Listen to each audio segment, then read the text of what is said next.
La prevenció és la millor opció en la lluita contra el càncer. Així ho consideren tots els especialistes que ahir van participar en la jornada informativa celebrada a Cullera. Bueno, lo d'esta esperada precisament és una prevenció primària d'educació de la gent.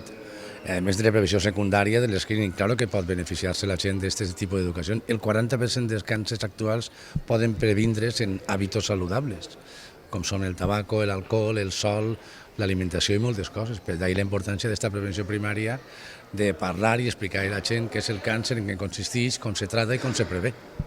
L'Hospital de la Ribera va organitzar esta xerrada informativa oberta a tota la ciutadania amb l'objectiu de conscienciar-nos de la importància de fer revisions periòdiques per previndre la malaltia del càncer. Bien, sobre todo incidir en las medidas de prevención primarias, es decir, todo aquello que se pueda evitar es mucho más efectivo. Los hábitos de vida saludables son importantísimos, algunas vacunaciones también, la vacuna contra el virus del papiloma humano o vacuna contra la hepatitis B. Y en el caso de que esto no pueda realizarse, la prevención secundaria, es decir, detectar la enfermedad en su estadio más inicial para que se pueda aplicar una terapia pues, lo más efectiva posible. Esto es lo que habría que recomendar. Les proves diagnòstiques són molt importants, com ara la mamografia per a detectar els tumors mamaris i la colonoscòpia per a diagnosticar el càncer de colon, un dels que més incidència té en la població. I ara està el de colon. El colon és el tumor més prevalent avui en dia en Espanya. N'hi ha 28.000 casos de càncer de colon en Espanya.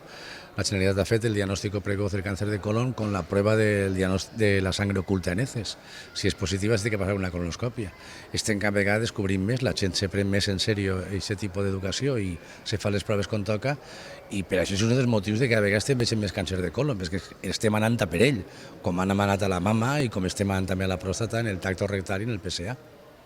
Un de cada 3 habitants de la Ribera poden patir alguna vegada en la seva vida càncer. Per aquest motiu, oncòlegs, radiòlegs i especialistes en medicina familiar recomanen fer-se revisions periòdiques i coincideixen en la pràctica d'hàbits saludables com a mesura de prevenció.